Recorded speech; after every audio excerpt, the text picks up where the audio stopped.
Today's special guest is Jim Harshaw. Enjoy the show.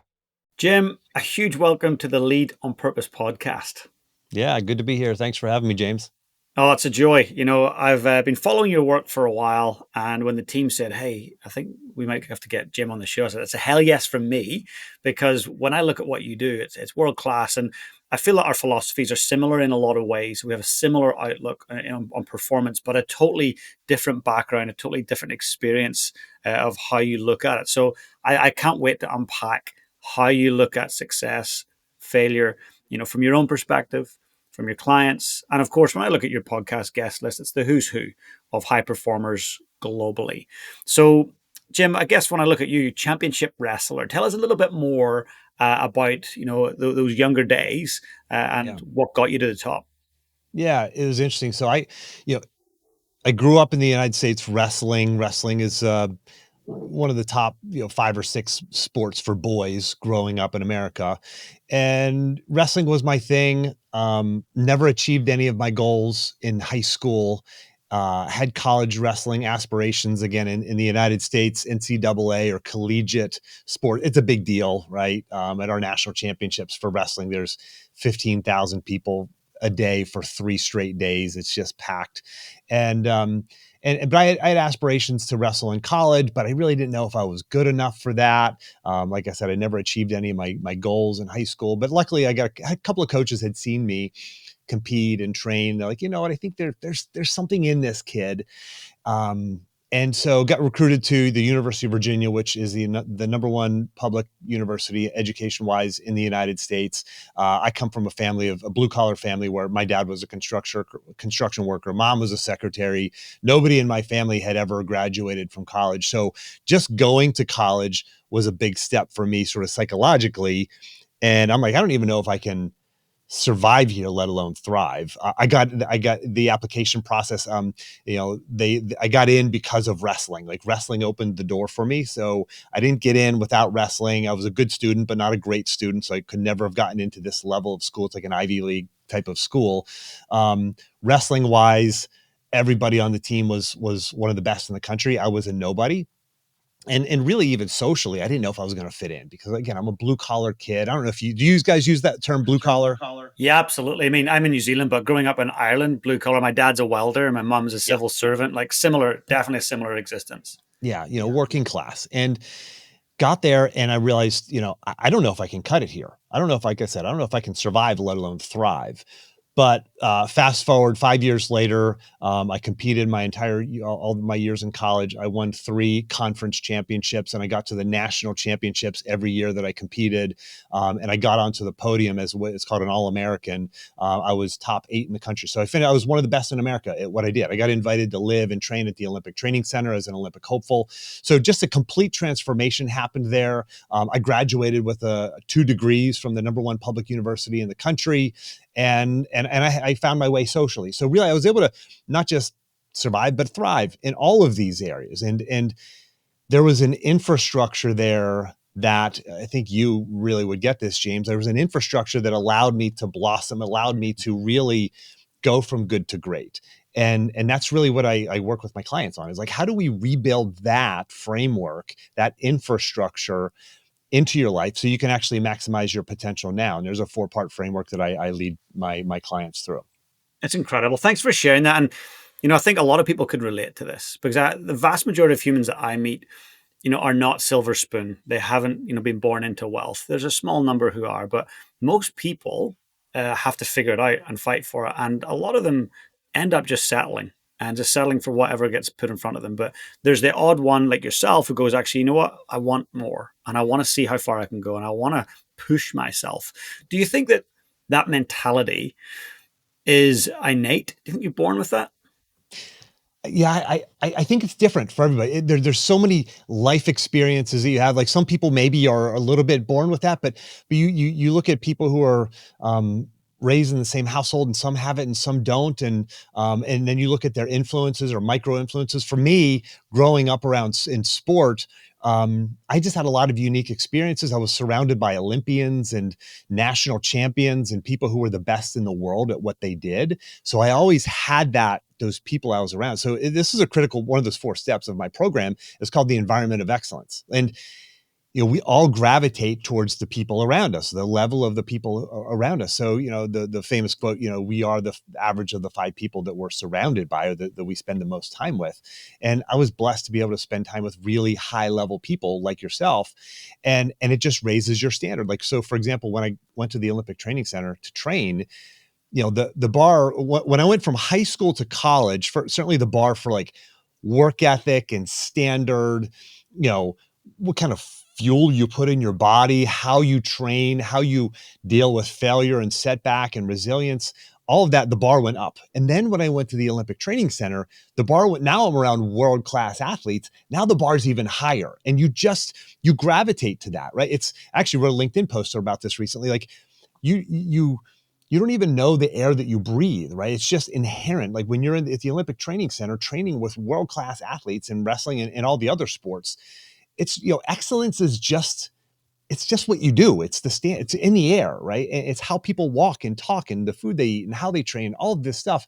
And so it's really critical for you, the listener out there listening, like to find and surround yourself with the people who are doing what you want to do. If you're around average people, you're going to gravitate towards that. If you're around negative people, you're going to gravitate towards that. And so you really have to work at it. As an athlete, it's inherent, right?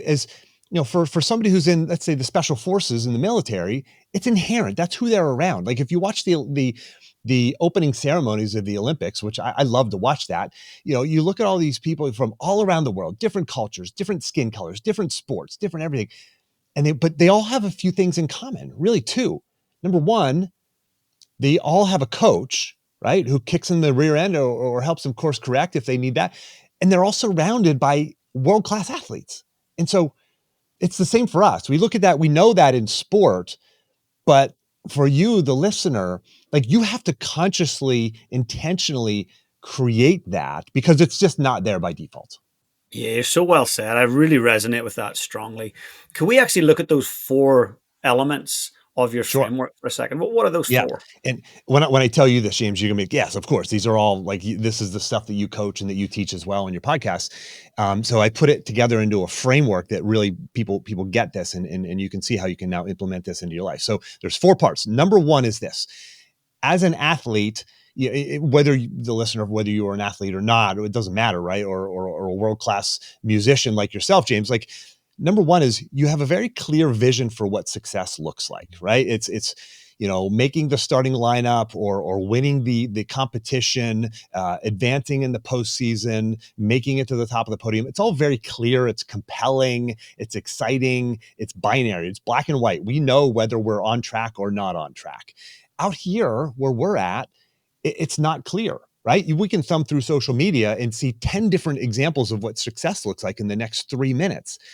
We can start comparing ourselves to our neighbors and what's parked in their driveway and all. Like we can see success in a lot of different ways, but it's like step 1 is getting a clearly defined, compelling vision for what we actually want out of our life. And it shouldn't be based upon what our parents wanted for us, what's parked in our neighbor's driveway, or what the mass media tells us that we should want. It should be this compelling vision for you. And when you have that clarity, that radical clarity, like you talk about, when you have that radical clarity, it unlocks your experience, your knowledge, your wisdom, your education, your work ethic, all of that gets unlocked. Now, if you don't have that, that's when people start saying, well, I'm drifting, I'm inconsistent, I lack focus, I'm easily distracted. It's because you're missing that very clear, crystallized vision. So that's step 1 of 4. Can we Step ask, 2, jump in yeah, before we go to step 2? please. So if someone's listening right now going, as an athlete or as a leader or whatever they're doing, I really don't know what I want. What's the one question, if they were sitting in front of you and they were your client, what's the one question you would ask them to help them start unlocking that? Yeah, I have a bunch of those, and these are they're like bunker buster questions, and one of them is this is actually an exercise that we do with my clients. The first one, this is a question from, it's called solutions based therapy. It's a question based on therapy, and it comes from the cognitive behavioral therapy world, and it is the miracle day question. Like if you go to bed and then you wake up in an overnight while you're sleeping, a miracle happens and you wake up to your dream life and you start going through the day. What do you start, like, what do you notice when you wake up? Like, where are you? Like, what room are you in? What house are you in? Where do you live? You look out in your driveway, what's parked out there. You look at your significant other or family or friends, like, who are they? Where are you going to work? Or are you working from home? What type of people are you around? What are they like? Like, you start putting all this together. And I have my clients script this out. They do it on their own. Then they meet with me or one of my coaches. We walk through this with them and ask them questions and tell me more about this. I think you left this part out and this looks great. You know, are you really dreaming or thinking, is this really a miracle or is this just kind of like a little bit better of a day like tomorrow, right? And so that's the first question. Another one that really, and by the way, like doing this with a coach, with a trained person amplifies the results by 10x. Right. And then the second, another question we'll do is if you were given $1 billion, what would you do? What would you do? Like just a crazy amount of money and it was given to you. Like, what do you do with that? And some people go, well, my life wouldn't change that much. I'd still maybe get a little nicer car, a little nicer house. But it's like, no, what else would you do with it? Okay, well, I'd give it to this philanthropy. I would pay off my parents' home or well, now, okay, what else would you? Well, I'd set up my kids' college fund. Okay, you start asking what else, what else, what else? It starts to reveal what they actually care about, like what they actually want. That starts to help them with that clarity. And then a third question is the funeral exercise. Like, what do you want people to say at your funeral? And then we also ask, what would they say now? We had identified people like closest family member, best friend, colleague whom you most respect. What would they say now? And then what would you want them to say? What would you really want them to say? And that shows you the delta, the difference between where you're at and where you want to get to. And so all of this reveals a picture of that vision for your life. And if you come at it directly, it's like most people just can't figure it out. I know you've told stories about that too. Like you've had a client where, you know, you said, what do you want? And he's like, I don't know, you know, like, well, you got to actually do the work. And so once you get that, those are some, anyway, so I'll pause there. Those are some questions that really help people get that radical clarity. So powerful, Jim. And I think the key thing to underline here is one, this is not to be rushed. This is something you think deeply about. You create space to think about. Secondly, yeah, you could do this with your LLM and talk to ChatGPT or whatever about it, but actually having a real human guide you through this and challenge you and support you, it's, I mean, invaluable. And when you think of the greatest athletes, the greatest singers, the greatest performers in the world, what's the one thing they all have, as you said a minute ago? A coach. Yeah. And so that's the value of coaching. And I'm sure you, throughout your life, you've had a coach help you get clearer on what you really want. 100%. I have multiple coaches. Just had a coaching call yesterday morning with my performance coach and just had a huge breakthrough in terms of why I do what I do. Right? I'm working on this stuff all the time and I'm coaching other people through it. And I've been working with him for a long time. Like, you continue to have these breakthroughs whenever you have somebody, you know, that analogy of, you know, outside of the jar. We're on the inside of the jar trying to read the label. We need that person who's outside of us who can reflect on what we just said. And, hey, you told me this last week, and we need that person. I interviewed a guy named Jeff Spencer. He was a world-class athlete himself, Olympian in cycling, and he's worked with Lance Armstrong, Tiger Woods, U2, Bono from U2. Bono from U2 has a performance coach. Think about that. Good. This guy's the best in the world at what he does. He's, you know, arguably one of the greatest musicians of all time.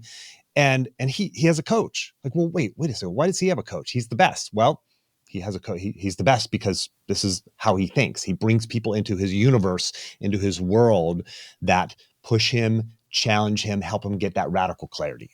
That's beautiful. I love that. So folks, if you're listening right now, start looking for your coach if you don't have one. And certainly I'm going to put a link to Jim's website in the show notes. Go and check out what Jim offers as a coach. And clearly you work with the best of the best. So you've got the skills. Now let's look at number 2. What's step number 2? Yeah. Step 2 is once you get that first step, that compelling vision, the second step is now, okay, what are the goals that I have to set that are going to get me there, right? Specific goals. And listen, when I was wrestling, when I was competing as an athlete, it's kind of single-minded focus. But for most of my listeners, most of your listeners and our clients, that single-minded focus doesn't necessarily work as well. We have other stakeholders. Maybe we have family.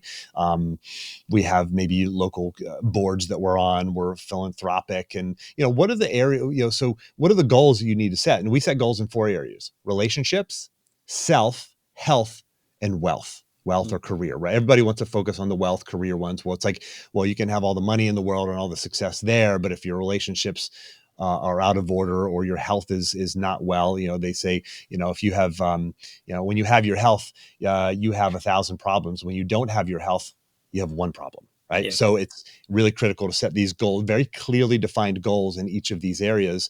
And then what we have, it was called micro goals. And these are the monthly goals that we break down every month. Okay, what do we need to do this month, next 30 days to work towards this goal that is going to get me to that vision, that ultimate vision of my life?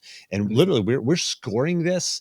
They get percentage scores. It's color coded. You can see from a glance on your dashboard, how am I doing? And like as an athlete, I never competed without having a scoreboard, right? I always knew my win-loss record throughout the season. And athletes, we know this. They track their 40 speed. They track their speed. Their times on the track. They track their bench press in the gym. Like we have to do the same thing. We have to track this. So that's the second step: is these aligned goals that are aligned with the vision, tethered to that vision.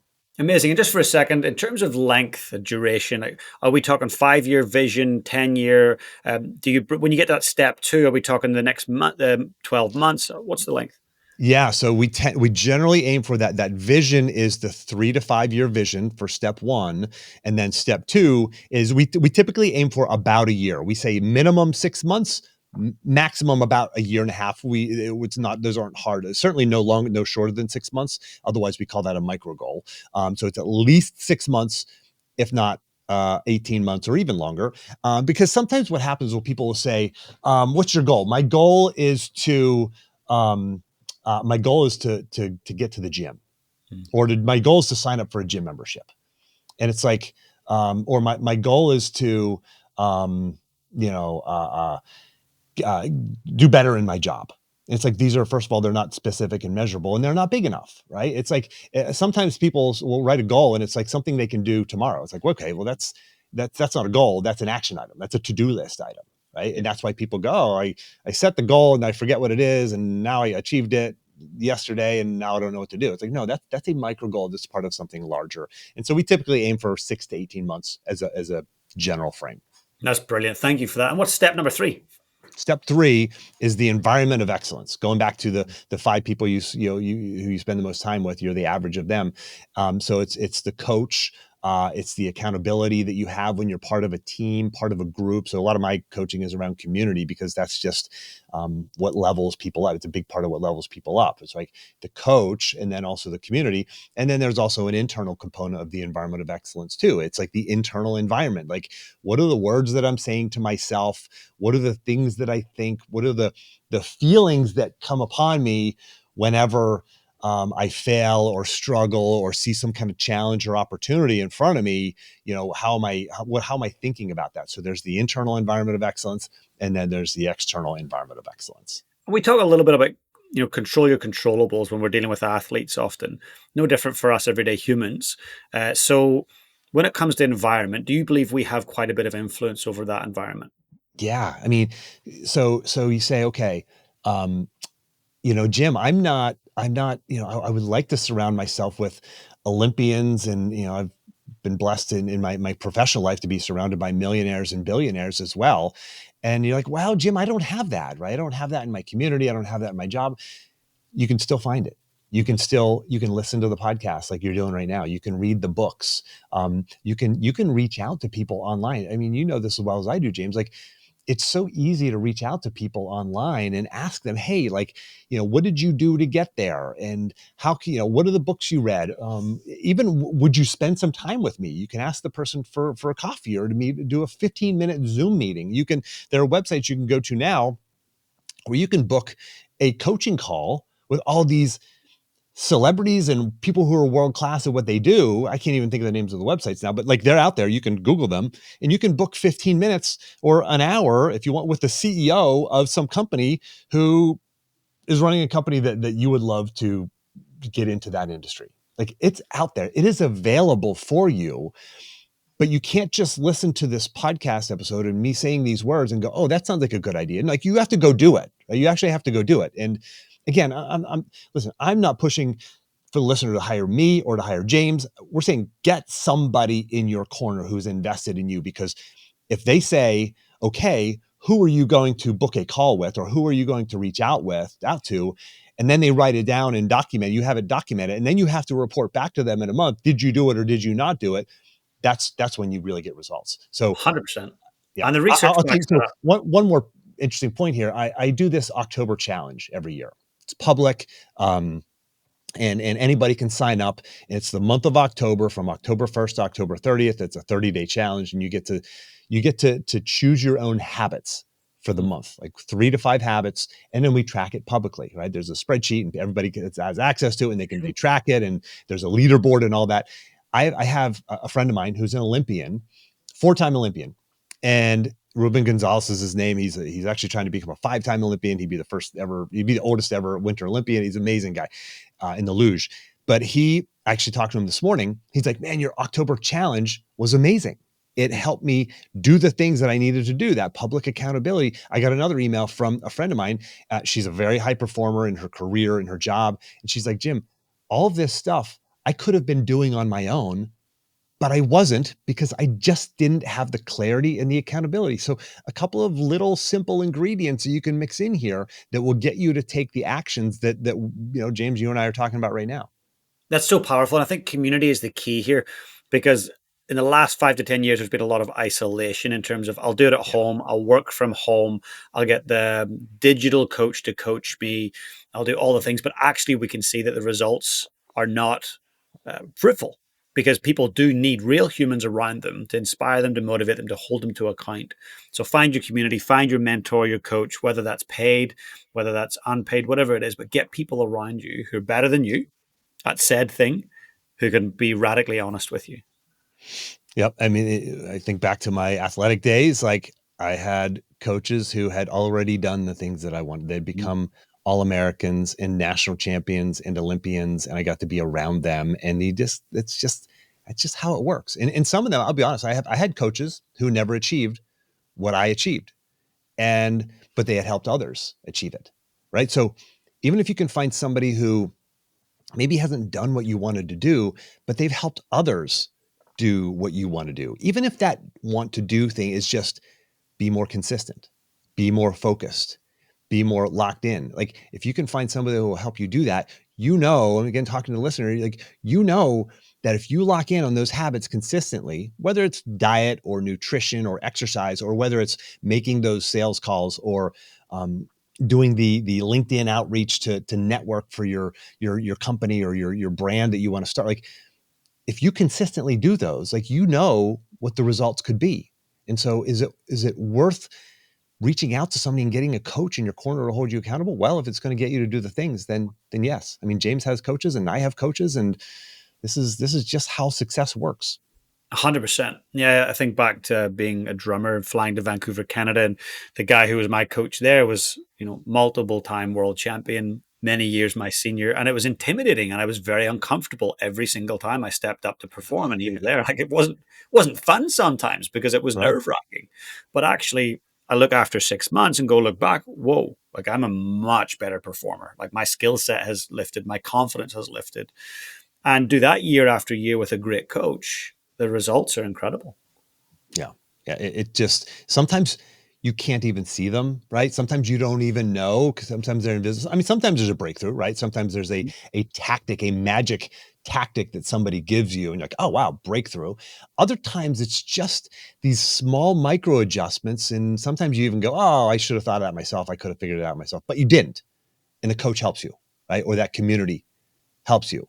And so you just have to consistently buy into that. Like, so for example, this breakthrough that I had with my coach, I'll be honest, I entered the performance coaching call with him, and thinking, like, I don't really have a whole lot to work on today. It was the most valuable call I've had with him in months. To show up even if you don't think you need to. Just show up. Yeah. Yeah. I love it. Now, what's number 4? Yeah. Number 4. So step 1, vision, clear vision, compelling vision. Step 2, aligned goals. Step 3, environment of excellence. 4th and finally is this: you are going to get knocked off of your path. It is a fact. You may get sick, or the kids might get sick, or your car might break down, or you might lose your job, or the economy might go in the tank, or the holidays come, right? Or you go on vacation, you will get knocked off your routines and your habits. It is inevitable. You still have to have you have to have a plan to follow through, a long-term plan for follow through. And again, going back to the athlete analogy, that's just in place. We just have that. Like, somebody else tells me when to show up at practice. Somebody else tells me when the events, the competitions are. It's all that infrastructure is there. And so if you don't have that, you will get this compelling vision. That's great. This sounds exciting. I have these great goals, this environment of excellence. And then it's like this stuff gets put up onto a shelf because you went on vacation, you're hungover, or you're out of your habits, or you get sick, whatever it is, a bad conversation with your boss, and you get demoted, whatever it is. You have to know where the path is. And that long-term plan for follow through involves accountability and tracking and all of the things you have to actually follow through long term. Amazing. That's fantastic. I hope that everyone's listening is writing this down. We'll put a little summary below as well. But Jim, I want to talk about one of the critical parts of success, and that's failure. And I work often with people and groups around failure. What do we believe about failure? And it's often very negative connotations and negative ideas, and it's to be avoided, and it's terrible, and it slows us down. And look, I think failure is a great teacher in a lot of ways, and it's the only way to succeed long term. So I'm fascinated by your thoughts and also your IP around failure and how we can use that to help us move forward. Yeah. So my podcast used to actually be called Success Through Failure. And that was the crux. That was the key thing that we talked about. And I've interviewed people like you and I spoke about him, Russell Brunson, Ken Blanchard, who's sort of one of the original influencers before the internet was a big deal, right? Jack Canfield, Tim Ferriss, these guys. And I always ask them about failure. Like, tell me about a time when you failed. And you wouldn't believe the stories of failure that these individuals have. And so I've come to realize that failure is an ingredient. It's a necessary ingredient for success. So I look back at my wrestling career, and I actually give a TEDx talk on this. If you just Google my name in TED Talk or TEDx Talk, you'll find it. It's 7 minutes, and it's called Why I Teach My Children to Fail. And it's mostly about my career as an athlete, which was mostly failure until my senior year, my final year in competition, my 17th year, when I finally succeeded. My freshman first year in college, my goal is to be an All-American, again, which is top 8 in America. I failed. I qualified for the national championships, but you have to win at least 4 matches there to be an All-American. I failed. Sophomore year, same thing, qualified for the national championships. Again, I failed. Junior year, pretty much a repeat of the prior 2 years, qualified for the national championships. But again, my season ended with me, my face buried in a towel in the locker room, blood on my lips, just humiliated in failure once again, thinking, why can't I do this? What's wrong with me? Maybe it's just not in the cards for me. Maybe I'm not good enough, not smart enough, not capable enough. And like, for the listener, like, you felt that way. Maybe you feel that way right now. Maybe you felt that way in the past. And as a result, you've lowered your goals, you settled for less, and you're afraid of taking those risks. But you have to realize failure is a necessary step on that path to success. In my senior year, I had one more shot, and I approached the season I had a great breakthrough because of this failure. The entire off season between my final year and the year prior, after I'd found myself sort of failing again, I had that off season to dedicate to, okay, what is the thing? I got one more year. I got one more shot to do this in college. What is it that I'm missing? So I dedicated my entire off season. I traveled around. I found every opportunity to train with the best wrestlers I could find in America. And at the end of the summer, came back into the season's about to start. I'm sitting in a hotel room in West Virginia in the United States here, and sitting on the edge of my bed, and it hits me like, I never figured it out. I never figured out that thing. I'm like, oh no. Well, all I can do is all I can do. And I realized I gave up on the outcome. I truly gave. I said, listen, if it's in the cards for me, great. If it's not, I have to be okay with that. And I put my fear of failure down, and I just went out and competed with freedom, saying, I'll do my best. And if that lands me on the podium at the NCAA national championships, great. If not, I have to be okay with it. And I went out and competed with freedom the next day, and freedom that entire senior season. And I reached my goals. And it was because of failure. Sometimes we find success despite failure. Sometimes we find it because of failure. And the more you look into the lives of highly successful people, the more you will see that there is failure, there is setback, there is pain and suffering along the way. And so whatever your experience, for the listener, whatever you're experiencing and have experienced, that's normal. That's part of your path to success. Well done, Jim. That's seriously brilliant. And it's interesting when you hold on to something so tightly, whether it's an ideal, whether it's an outcome, whether it's even another human, you're holding on so tight, like, please don't leave me. I want to win. Often you're doing the opposite. You're pushing that thing away from you. Yeah. And what I'm hearing from you is just loosen up, be loose, be free, and know where you're headed, but actually focus on the process rather than the outcome. That's it. I mean, you truly, I tell young athletes, and I tell my clients, who are mostly middle-aged men, right, trying to achieve their own sort of gold medal, whatever that is in their career or life. I tell them, you can't control the outcome. Like, you literally cannot control it. And it's like, wait, it's like, what do you mean, Jim? Like, I can control it and I can work hard and I can do all the things. Like, no, you can control the process, but really when it comes to the outcome, let's say it's a sales presentation. If the CEO has having a bad day and you're pitching the CEO of some company for your product, and he had a bad day or she had a bad day, and or the person who was supposed to be there couldn't show up for the meeting, or what, all these multitude of variables that can impact the outcome. Like, you don't control those. You literally control just you and how you show up and doing your best. And listen, some days your best is going to be 80% of what it might be another day. But your job is to get the 80% out of yourself that day. And that's all we can control. And whenever we embrace this, and this is sports psychology or performance psychology 101. I mean, this is the basics of it. I thought I had just, when I kind of went through my senior year and had this breakthrough year, I was like, oh my gosh, like, this is a huge breakthrough. Like, nobody knows this stuff. Like, this is all about releasing the outcome. And then I go on to realize, like, oh, no, this is actually like what performance coaches teach you, right? This is literally how the best in the world get the best out of themselves. They go, I had a friend may say this to me once. He said, you have to love to compete more than you love to win. And I was like, that crystallizes it. You have to love to compete. And whatever that competition is for us, right? It could be the talk. It could be the presentation. It could be the 10 pounds that we're trying to lose, or the marriage that we're trying to heal. Like, you've got to love to compete, to get after it, to do your best more than you love winning, because that will free you up to be the best version of yourself. What I hear there is like intrinsic versus extrinsic motivation. To win is the extrinsic, it's the accolade, the award, the status. Whereas to compete, that's intrinsic. I'm doing it because I bloody love competing. And I get such a kick from that.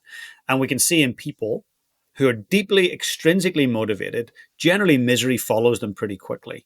And they get the quick win and they're happy for a minute. And then they're back to, well, what's next? What's next? But the people who have the fulfillment, they generally are deeply intrinsically motivated. Yeah, pursuing excellence, right? Really trying to be the best at their craft, whatever they're trying to do. Just trying to be your best, and not somebody else's best, but like your best. And your best is going to be different from the next person. It might be higher, it might be lower. But like, showing up to do your best, and it's so cliche, but the cliche is it's true. Yeah, and let's talk about that failure piece again, just for the person that's going, I have failed, I am a failure, I'm not moving forward. Is there any tools that you could help them with to actually move forward? Yeah, I actually have a document that I share, and I'll make this available to your audience here as well. It is I call it the Success Through Failure exercise, where it's a written exercise where you actually process the failure. And it sucks. We don't want to do it. I know.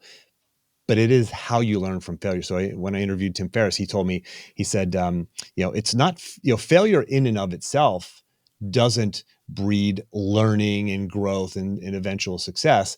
It's the learning from failure. The pause, the stopping, reflecting, identifying, what went right, what went wrong. In the United States, in the military, they call it the after action review.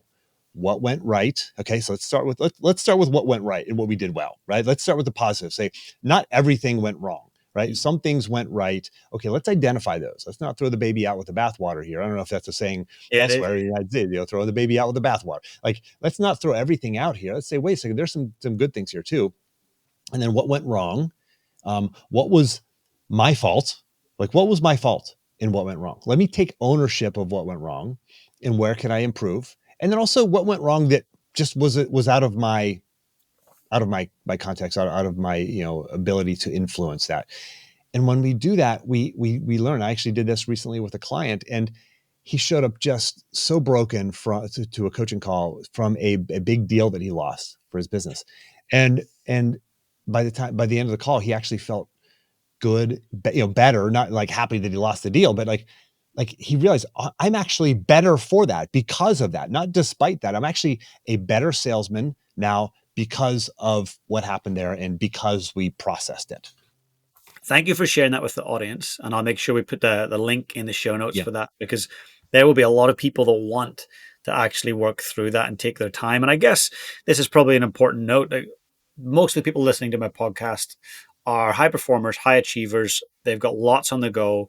Often they might use the word busy, had a busy week, have a busy month ahead. But it's important to take the time to slow down and think. So with your clients that you work with, do you encourage them or even just schedule time for them to slow down and think? Yeah, I know you call it think time, and it's so I've published 500 and some episodes of my podcast over the past decade, and I've interviewed New York Times bestselling authors and Olympic gold medalists, Navy SEALs, and on, right? World-class performers. And I always ask them some version of the question, what's the one habit you most credit for your success? And for the Olympic gold medalist, you think it would be some kind of training habit. For the New York Times bestselling author, you think it would be some kind of writing routine or habit, but it never is. And they always say some version of stepping back, getting clarity before re-engaging. One of my clients says, Jim, you need to extract me from the matrix so that I can get clarity, right? We need to be extracted from the matrix, whether that's working with a coach. Some of my podcast guests have said journaling. I journal regularly. Or it can be as small and simple as, before I turn on my computer in the morning, I rotate away from my desk and I write down, what are the 3 to 5 things I have to do to win the day today? Just that little bit of clarity. That takes 30 seconds or a minute, right? What do I have to do to win the day? Or on a larger scale, like an annual basis, taking a day or two to reflect on the prior year and plan for the next year. All of these I put into the same bucket, and I've trademarked this term. It's called the productive pause. And the productive pause is this. It's a short period of focused reflection around specific questions that leads to clarity of action and peace of mind. Clarity of action, peace of mind. Like, that is what we want. And whenever we get that clarity, it amplifies our results. Like, here's the deal. Everybody wants to get results and they think, oh, I've got to work harder. I've got to burn the candle at both ends. I've got to, wake up earlier, stay later, sacrifice my health, my family, my sleep, all of these things. It's like, no. Like, you know this probably better than anybody, James, with the guys you work with, people you work with. Like, it's not about working harder. It's about getting more out of the time. And so, what are the actual things I can do to move the needle? Think time will help you be strategic. It's not about waking up and doing the same thing today for no better reason than that's what I did yesterday. And I'm going to do the same thing tomorrow for no better reason than that's what I did today. Like, no, let's change what we're doing so we can change the outcomes and change the results. And that takes stopping, pausing, stepping back. Henry Ford, the great American entrepreneur who started Ford Motor Company, he said, thinking is the hardest thing you can do, which is why most people don't do it. Like, consider that. Like, thinking is the hardest thing we can do, which is why most people don't do it. Like, it's easier to check my email. It's easier to pick up my phone and be distracted. It's easier just to be busy all day long rather than to stop and do the think time, to stop and do the productive pause, because that requires a different level of energy. It is hard, right? To step back. And how do I do it? Again, this is where a coach can come in and help you. But like you step back, do the thinking, do the journaling, And then you get clarity. Now I can re-engage and actually work on the right things that are going to move the needle instead of the busy work like checking email or scrolling through my phone. Jim, that's so powerful. And you heard it here first, folks, the productive pause. Be more productive by pausing. Productivity is not driven by how fast and hard you work. It's about how clear you are on what you're doing and using that as a strategy. I love it. And, I use this example real quick is like, and I hesitate to use this example because I know he's a controversial figure these days, but Elon Musk, he runs 6 multi-billion-dollar companies, 6 of them. Is his secret working hard? No, his secret is not work. He has the same 24 hours in a day that we all have. He's doing different things. And so that's just, we all know those people in our lives who they're not working any harder than you and I, they're just getting different results. And so we have to think that way too. And it Yeah, comes don't from follow the the think masses. Yeah, I'm with you. What's the one habit that's really helped you achieve what you've achieved in your life? it goes back to everything I just shared. I mean, really, truly that productive pause, investing in coaches, investing in myself, not doing just the busy work. Certainly we get bogged in the busy work. I check my email and I scroll through my phone. I do all that stuff, right? But that's the low value stuff. The high value stuff, the high value habit is that step back, that pause. I do it with my coaches. I do it myself. I do it with my clients. I have them do the productive. It's like, if you have if you can build these systems in, build this think time, build these productive pauses into your calendar. And that's what I do. So for me, it has been that. And then, some of the ancillary ones, and I would maybe even put these into the category of a productive pause. It's getting the right amount of sleep.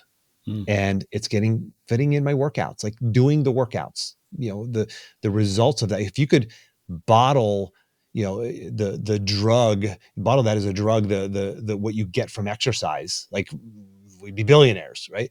Mm. The making time for that stuff, again, that amplifies your results, amplifies your confidence, your productivity, your ability to focus, get better sleep.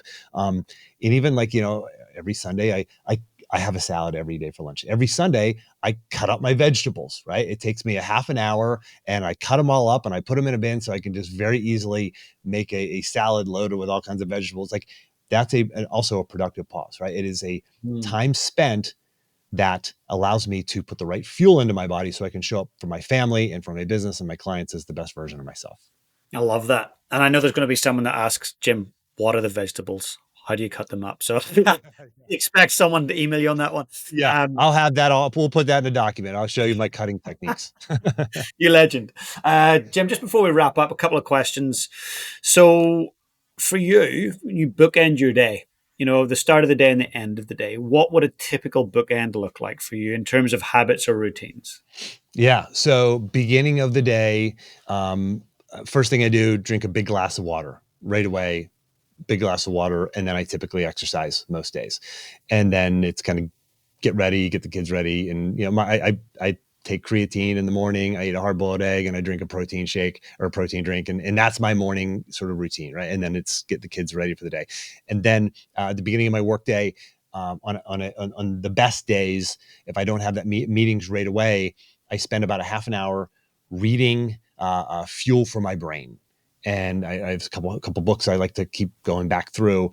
So it's just some reading and then some mindset work. So that's really that's how I started my day today. And it just changes how I work. It makes me do the higher level work, keeps me above the minutia. So that's the beginning of the day. And the end of the day is preparing for tomorrow. I always say, your ideal morning, your ideal day starts the night before. And so for me, it is laying out my workout clothes, setting up the coffee pot, getting things ready so that my morning can move friction free.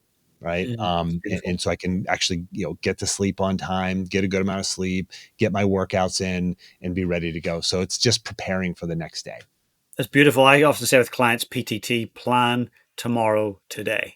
Like, let's get that stuff done. Like, it makes tomorrow much easier when you get started. Yeah, we're saying the same stuff, folks. Were you listening? Like, there are success leaves clues. You got to do this stuff. Yeah, absolutely. No, I love it. Now, Jim, one final question. And before I ask that final question, if people want to connect in with you, what's the best way for them to connect with you? Yeah, you can find me on any social media. LinkedIn is where I'm at the most and interact with a lot of people there.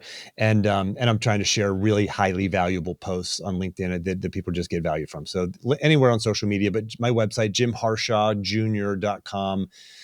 You can find me there. If you want to book a free coaching call, jimharshawjr.com/apply. Or if you want to download those action plans and resources that I mentioned earlier, jimharshawjr.com/action. We'll put all of that in the show notes. It makes it super easy for people to come in. But I've really enjoyed today. It's been incredible. I think there's many more episodes to be done. So it's phenomenal. Got lots to chat about. But the final question is that I asked this to everyone. Maybe 400 guests I've asked the same question to finish. So if we fast forward many years into the future and you're highly aware that it's your last day here on Earth, and someone really young that you love, maybe it's a grandchild or great grandchild, they come into the room, they go, Jim, how do I go about leading my life on purpose? What might you say to them? Man, what a great question, James. I would tell them to get around the right people, like fuel their brain. Your brain is this powerful tool. There's this quote from a guy named Josh Waitzkin. He said, if our mind is a supercomputer, our self-talk is the program that's running it. So we need to fuel that supercomputer with the right words, because you have all the potential in the world to be whatever you want, and whatever you dream of, that is possible for you. So you have to surround yourself with the right people, in the right words, in the right books, in the right media. Get around those people, because they will lift you up and help you through the hard times, and they will make your path straighter. Such beautiful advice. You've heard it here first, folks. Get around great people. The one thing I'm hearing over and over, Jim, is it's about people. It's about connection. It's community. It's accountability. It's not about getting the quick, fast app that does everything for you and the chat GPT that sends you the reminder. That stuff's useful for some things, but actually to have a really fulfilling, successful life, you do it with people, through people. And I think that's such a great takeaway. So thank you for sharing that with me. Yeah, thank you for the work you do in the world, James. I mean, you are working with the highest performers in the world, and you are giving all this advice and all this wisdom away through your podcast and through your content and through your books. And just thank you for what you're doing. No, such a joy. And I'm going to make sure to put a link to your podcast in the show notes as well, so people can go across and check out the incredible humans that you're interviewing. But a huge thanks, Jim, and look forward to chatting again soon. Likewise, James. Thanks. Thank you.